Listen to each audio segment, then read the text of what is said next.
how to define a successful phone call. So what does it mean to have a phone call that goes well? Who here thinks that setting an appointment equals a successful phone call? Raise your hand. Thomas says yes. Leah says yes. Has anybody ever been no-showed on? Is that success? So was that a successful phone call? If the client no-shows on you? This is going to be hang on, let me pause. This is going to be a question and answer time. You're going to need to respond to me. So if you think you're not going to talk, just throw that out of your brain right now, because you're going to have to talk back to us, okay? Everybody say okay. There we go. There we go. Okay, so if a client no-shows on you from an appointment that you set, was that a successful phone call? There we go. All right, Stan, hit next. Setting the appointment does not always equal success. So what does equal success? Hit next. All right, if I were to take a survey of 100 appointments that ended in no-shows, I guarantee you I could break down each of those calls and we could find at some point one key question that you did not ask or one key piece of information that you failed to gather. Had you gathered that key piece of information, it would have become immediately clear why that person did not show up to that appointment. Now let's switch this around for a second and talk about sellers. Who here has ever had a seller reschedule? Who here has ever shown up to a listing appointment and not had a significant other or another decision maker there? Who here has ever showed up to a listing appointment and missed a comp? You're going through your comps and your seller says, what about the one across the street that sold 2 weeks ago? And you're like, oh my God. That's exactly right. Who made that noise? Oh, good job. That's why I'm here. I thought it was Bob for a second. No, so my point is this. It applies to buyers, it applies to sellers, that there's something that's missing in those conversations. Now, the good thing is a lot of us are good enough salespeople that we can overcome that stuff when we get in front of people, right? But what if you could add in one little tip, one little question, one little extra thing to remember to help you get the answers to those questions to increase your conversion by that much? Are we going to convert 100%? Start one more time. Are we going to convert 100%? But what if you could take your current conversion percentage and increase it by 10, 15, 20, 30%? That would be wonderful, right? All right, next Stan, what do you got? All right, your job. So defining a successful phone call is, did I get the necessary information to determine where this prospect is in the sales process? All right, you guys remember the sales funnel, right? Did I ask the questions of this individual to determine where they fall within that sales funnel? Y'all know there's no such thing as a bad lead. The only time... Say that again. There's no such thing as a bad lead. The fault comes in our understanding of it. Everybody comes in at a different point in the sales process. Some people are going to be 9 months out. Some people are going to be 6 months out. Some people are going to want to buy the next day. Your job on that phone call is to determine where they are in that timeline. Does that make sense? Is that a shift for anybody just a little bit? Are you guys thinking about phone calls that you've had with clients recently and thinking about, man, if I just applied this just a little bit differently? I'm not upset if they want to buy a year from now. Why? Because that's the information that I really need. I need to know why. I need to understand why it's better for them a year from now versus right now. All right, did I get the necessary information to determine where they are in the sales process? Every person we come into contact with will be at a different point in the decision-making process. Our objective is to determine where they are in that process. So we're going to give you a bunch of different questions, and we're going to talk about that in just a second. Why do my calls suck? Does anybody feel like their calls suck? Oh, you guys aren't being honest. All right. The quality of your questions will determine the quantity of your business. I'm going to say that one more time. The quality of your questions will determine the quantity of your business. I hit next. Are you asking enough of or the correct questions? Hit next on it. I did. Let me get out of the way so to point it. Are you asking for the appointment too early in the conversation? Has anybody ever been having a conversation, you're setting an appointment, and somebody agrees to the appointment too early, and your instinct tells you that it's too early in the conversation? What is likely to happen if they're agreeing to the appointment too early in the conversation? no-show. All right, so you set an appointment with someone early in the conversation, and they agree with you too quickly, and you don't feel like it's really locked in yet. I would say most of the time that is because there is, again, some key piece of information that you don't have. Usually that key piece of information revolves around their motivation to purchase in the first place. Why are we even talking right now? If I don't understand that, then I'm not going to be able to provide them service. What's the next one? Giving too much information. Who has ever caught themselves verbally throwing up on a client? Be honest. Be honest. Mike Cameron back there, I see you. If you find yourself in a position where you are talking, and the other person is not responding back, that's why I keep talking about asking questions as opposed to talking at someone. Right now, it's a little bit challenging for me to be talking at you and not asking you questions and getting your response, because this is just ingrained in how I learned to do it. All right, what's the next one? Education is done where? Education is done where? The objective of the phone call is what?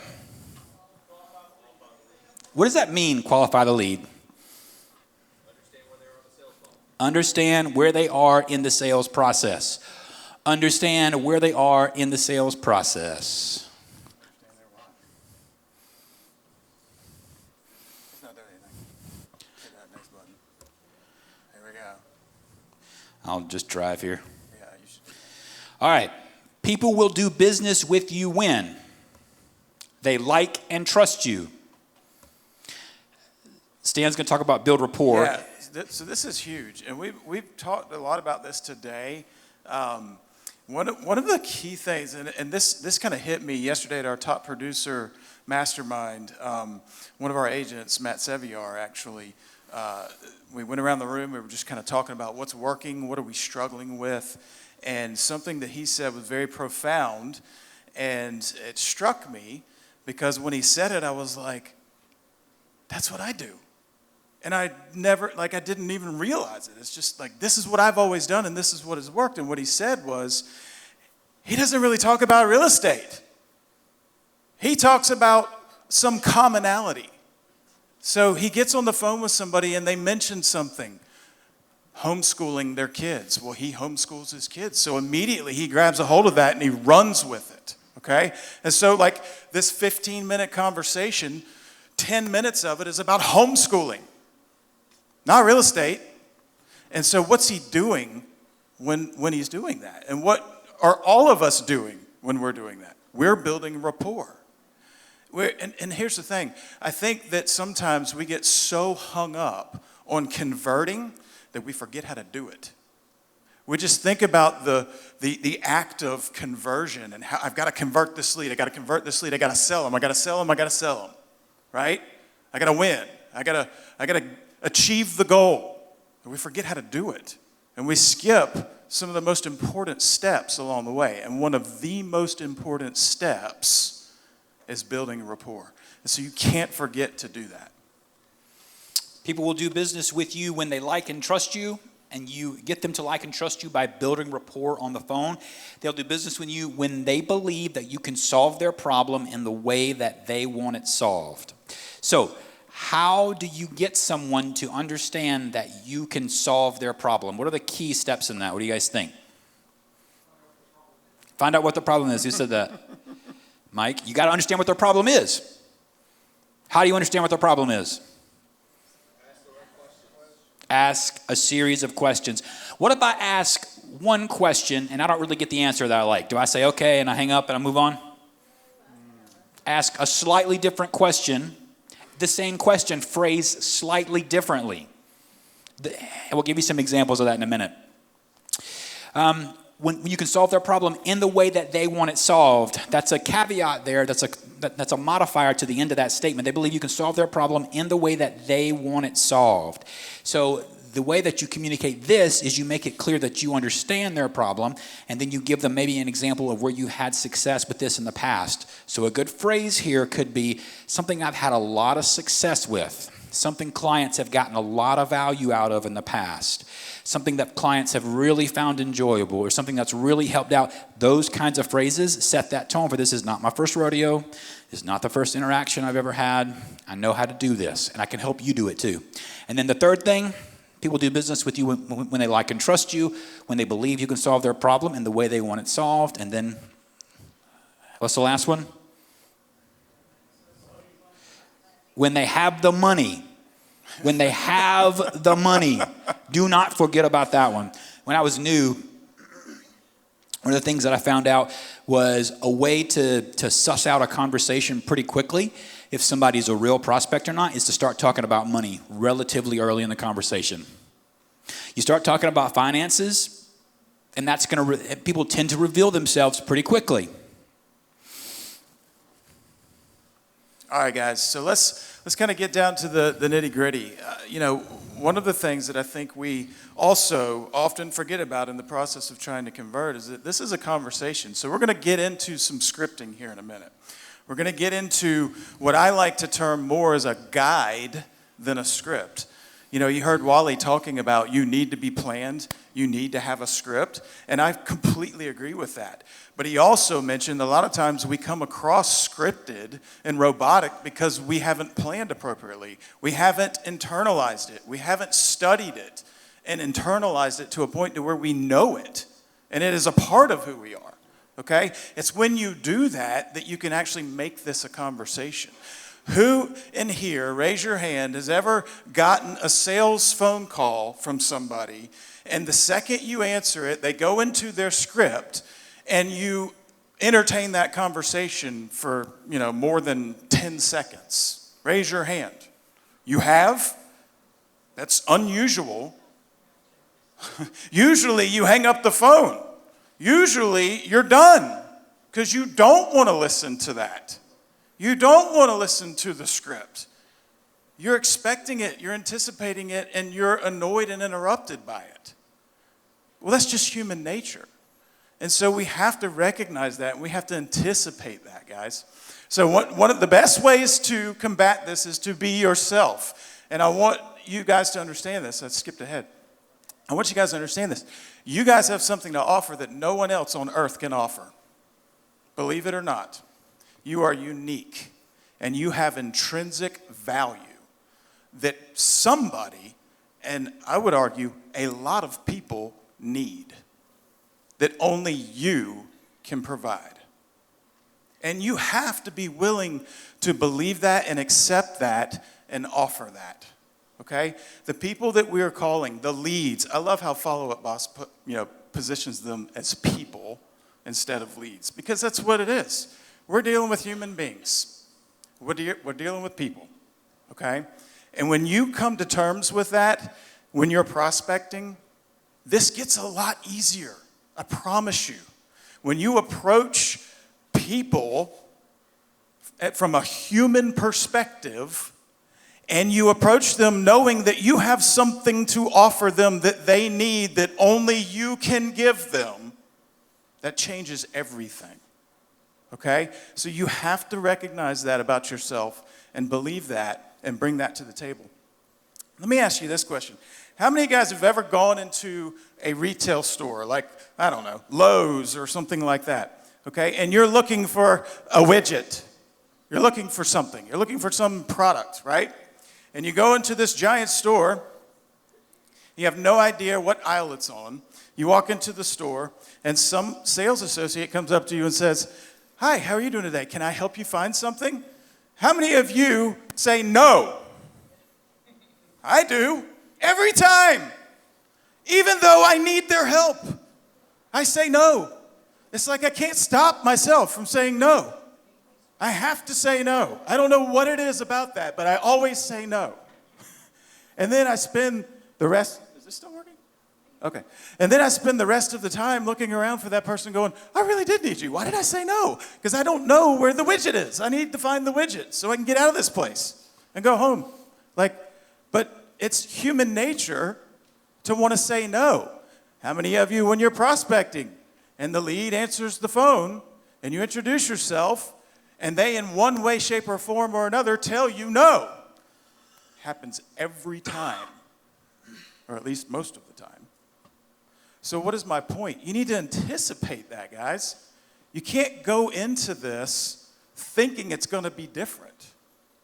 This is part of being planned and prepared, is knowing what to expect when you're prospecting, okay? And it helps take a little bit of the pressure off.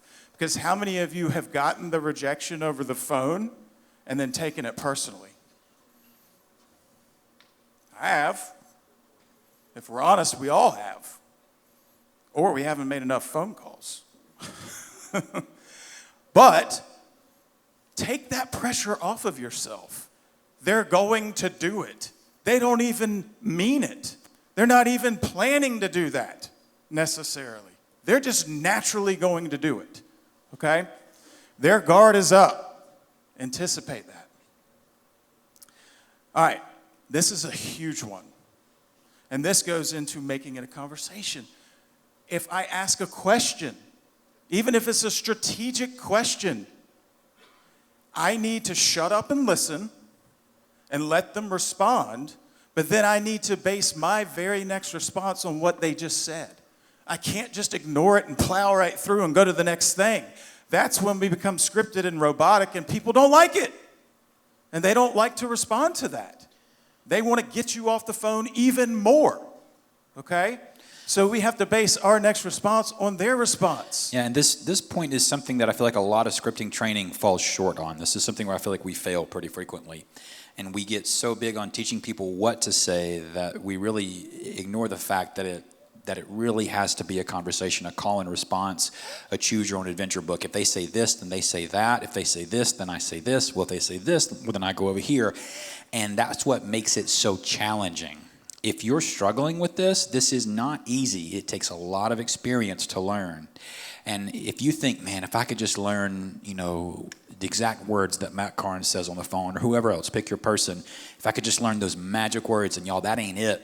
It just ain't it. There's no magic words. There's no magic saying. It's just pure experience of hearing, well, if this person sounds kind of reluctant, I need to change my tone to match theirs just a little bit, and then I need to ask the same question but a slightly softer way.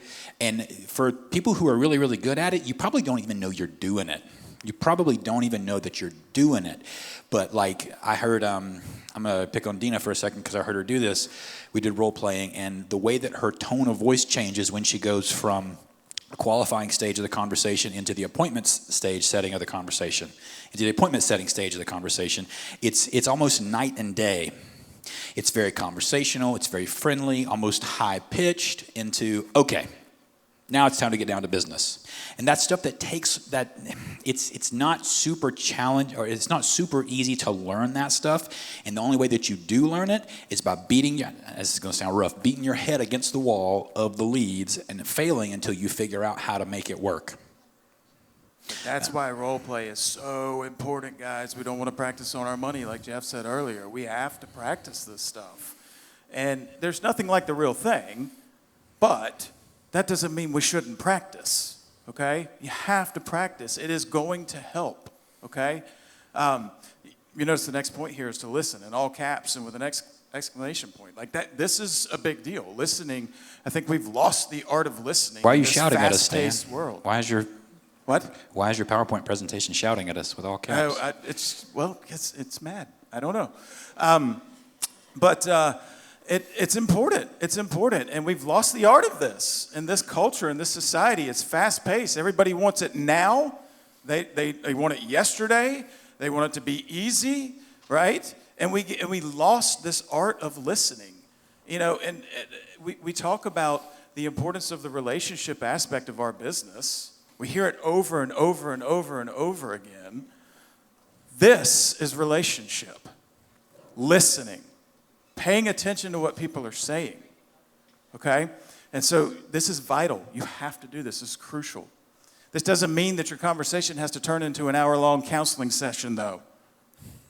Please note that. No, we shouldn't be spending time talking to people for 30 minutes that are never going to buy a house. This is still a business, and we have to keep that in mind. But you have to lower their guard. You've got to break the ice somehow. You've got to build rapport and then transition, okay? Don't be pushy or salesy. People don't like that. Who likes being sold? Nobody. Nobody. This is something really cool. Everybody wants to buy something, but nobody wants to be sold. This is a true statement, worthy to be received. Who in here doesn't ever want to buy anything? Who in here likes to be sold something? Yeah, do you really think somebody registers on our websites and really doesn't want to buy a house? This is huge. Like sincerely has no intention of ever buying a home? I feel like that's so rare. And honestly, if you're in your head thinking, yep, they do it all the time, that is a mindset problem for you. I'll be 100% honest with you right now. If I say that and you say, of course, they register all the time, I talk to every single one of them, that's a you problem. That's a you problem.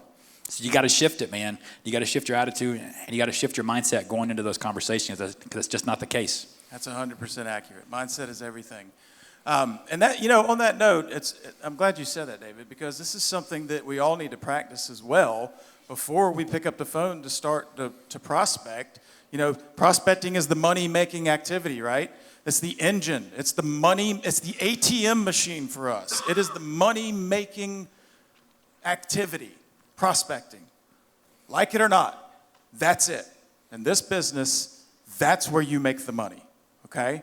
You can't close a house until you prospect a lead, right? You can't show a house until you prospect a lead. You can't get buyer agency until you prospect a lead. You got to prospect, okay? But you shouldn't prospect with the wrong mindset. If you're going into that prospecting session defeated, don't ever pick up the phone. It's already over. You already lost. You have to have the right mindset. And this goes back to what I was saying earlier. You all have something intrinsically valuable to offer somebody. These people need our help. We are providing a service to them. We're not selling them anything. We're not selling them a product. That's not my house on the MLS. That's somebody else's house. Okay? We are there to help them. And you have to get that mindset right. And what David just said is so key. They didn't jump on our website just for the heck of it. They jumped on our website for a very specific reason. And they are looking to buy something. Okay?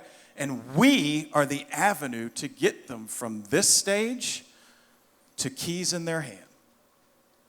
Okay? Or a seller from this stage to money in the bank. Okay? And that's key to note. All right, so you guys, I think a handout went around, and you all should have. Hold it up if you got the handout. Y'all do have it? Okay, y'all all should have this. LP Mama, we're going to talk about the 6 things that we're looking for when we have these conversations. This is where it gets really interactive, okay? We want you guys to come up, because here's the thing. There's not just one way. There's not just one way to ask a question. There's not just one formula that works and nothing else works. It's not how this works, okay? Everybody's different and unique, and we all have a different way of speaking and relaying things and getting across to people. And so that's valuable, and that's why we have these handouts for you to come up and share collaboratively the things that are working for you, but we do have some things that we're going to suggest as well along the way. So here are the 6 things. First of all, location. Okay, that's what the L stands for, or area. Okay, price range for the P. Motivation. Why? This right here is the most important one, by the way. But how many of you, in your prospecting, when you get somebody on the phone, they are just throwing up their why to you? Does that happen? No. Every now and then. Every once in a while. It's pretty rare. Every once in a while. But most of the time, they're not eager to tell you what's going on. They're not eager to tell you why, okay? It's the most important one, but a lot of times it's the hardest one to get. And so we need to utilize some of these other things to get to it, okay? So a lot of times what's built into their motivation and their why is also time frame, and that's very key. Come on. Here we go. All right. Are they working with another agent? This is the first A, okay? Money. How are they going to pay for this thing? As David alluded to earlier, they're going to do business with you, and one of those key factors is if they can afford it. And then last but not least, we want to book the appointment. Okay, so this is your page, LP Mama. This is a little acronym that a lot of agents have used and a lot of different, brokerages to help remember these things. But let's talk about some questions. What are some good questions? Let's jump back one slide, real fast. Jump back one slide, real fast. Oh, one back. Hold on. Hang on. Hold on. Okay, so there are 6 things here on this page. Let's go back to what a successful phone call is. If I get somebody's location, I get their price range, are they working with an agent, I get their financing situation, and I book the appointment, but I don't get the motivation, is that a successful phone call? What's the likelihood that they're going to show up to the phone call? That they're going to show up to the appointment? Less than it would be if you knew the motivation, right? Now, let's flip it around for a second. What if I get their location and their price range, and then I get their motivation? Is that a successful phone call? Probably more so than not getting their motivation. So let's talk about this. What's a good motivation and what's a bad motivation? And by bad, I mean real versus not real. Somebody give me an example of a non-real motivation that they've heard recently. My mom says I got to move out of the basement. Out of the basement. Somebody here said I like the area. My lease is coming up? Well, that's a good one, I think. I'd say that's a medium grade one. I think that's a good one. What's a motivation that you've heard that has clued you in recently? I got to ask more questions. This is not the full picture of the story. Somebody said interested in the area. Why are they interested in the area? Is it for jobs? Are they getting married? There's like 4 more questions I could ask as a result of that. Same for, Mama said I got to move out of the house. Right? Well, are you paying rent? Or what's happening? Right? You just need more info. Does that make sense, you guys? Have you heard these responses? Somebody gives you a motivation, and you think that's not really the full picture of what's happening right here. And again, this goes back to the conversation aspect of this. What David is saying, I hope you all are catching this and it's not flying by, but, like the basement thing. Like, don't just check the box. Oh, okay, got it. Moving on to the next question. No, ask another question. Think about how you would talk to your friend or your family member when you're having a conversation. You wouldn't just be like, oh, okay, cool, next. No, you'd be like, well, tell me more about that. What does that mean? Why did you say that? You got to dig one layer deeper. So we talked about some non-real motivations. What are some real motivations? What are some motivations when somebody says, well, I got to move because of X, then dollar signs pop into your eyes? What do you guys hear that really catches your attention? Divorce, job, relocation. Upsize. You said one, Leah?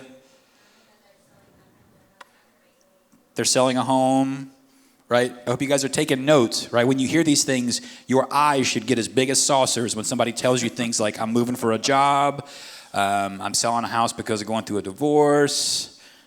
Marissa gave us the 10-minute sign. Anyway, all right, let's keep going. All right, so what are some good questions you can ask? Raise your hand. What are some good questions you can ask about location when you're on the phone with a prospect? Anybody? Come on, somebody's got to. Just shout it out. Are you familiar with the area? What else? What area are you considering? What you got? Are schools important? What do you like about that location? Okay. So here's something that I like to use that I'm sure a lot of you use, but I see that you've been looking at homes in blank area.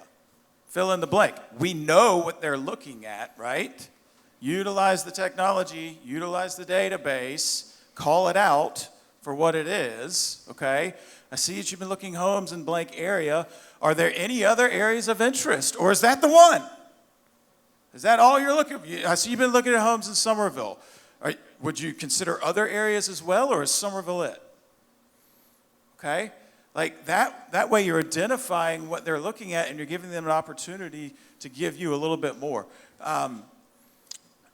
What is it about Somerville that you like? So this is kind of getting to what you were saying, Chris. Like, what is it about that area? What are some of the things you're looking for? What are some of the things you want to be near? Like a beach, okay? And this is another one. Like they say, I want to be near the beach. Well, what does that mean?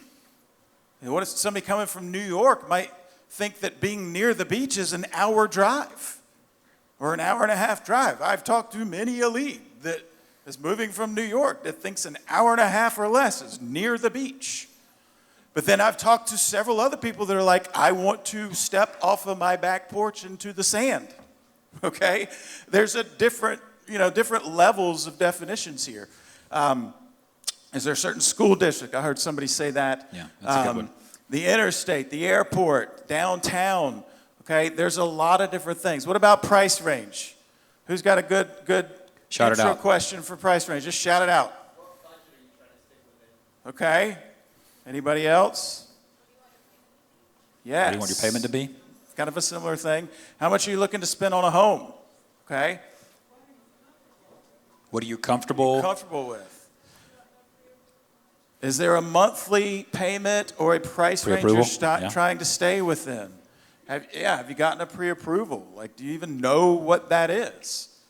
A lot of times when you have people that are in a lease that have been renting, they're paying a certain amount already.